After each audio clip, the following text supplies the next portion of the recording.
So, ఈ erectile డిస్‌ఫంక్షన్‌కి చాలా వరకు ఓవర్ ద కౌంటర్ డ్రగ్ అంటాము వయాగ్రా. ఈ over the counter drug easy availability వల్ల ఏంటి అంటే పాపం దాంతో ఈజీగా రిలీవ్ అయిపోతామని దాన్ని వాడేస్తారు. సో, ఇది టెంపరరీ రిలీఫ్ ఇస్తుంది.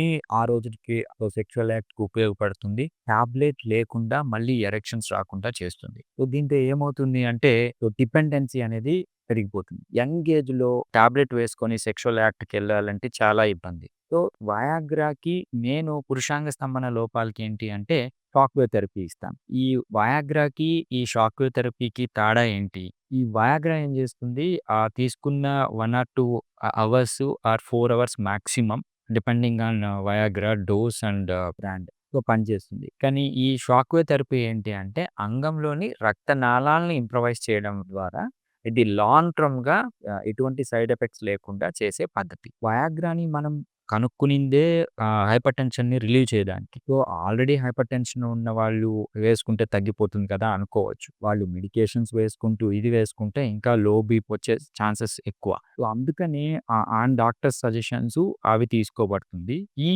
షాక్ వేవ్ థెరపీ అసలు ఎటువంటి సైడ్ ఎఫెక్ట్స్ ఉండవు. ఈవెన్ పేస్ మేకర్ ఉన్నవాళ్ళు కోమార్బిడిటీస్‌తో ఇబ్బంది పడుతూ మెడికేషన్స్ తీసుకున్న వాళ్ళకి కూడా ఈ షాక్ వేవ్ థెరపీ ఈజీగా ఉపయోగపడుతుంది. ఎందుకంటే ఇది నాన్ ఇన్వేసివ్ మెథడ్స్. అంటే ఎటువంటి అంటే బాడీలోకి చొప్పించటం కానీ, ఇంజెక్షన్స్ కానీ, మెడికేషన్స్ కానీ పెట్టము. సో, బయటనే ఒక మసాజింగ్ టెక్నిక్ లాగా సౌండ్ వేవ్స్‌ని అప్లై చేయడం అనేది జరుగుతుంది. దీని ద్వారా ఎటువంటి సైడ్ ఎఫెక్ట్స్ ఉండవు. ఈ డిపెండెన్సీ కూడా ఉండదు. వయాగ్రాకి డిపెండెన్సీ టాబ్లెట్ వేసుకొని సెక్సువల్ యాక్టివ్‌కి పోవడానికి ముందు టాబ్లెట్ వేసుకుంటే గాని వీళ్ళకి ఎరెక్షన్స్ రావు.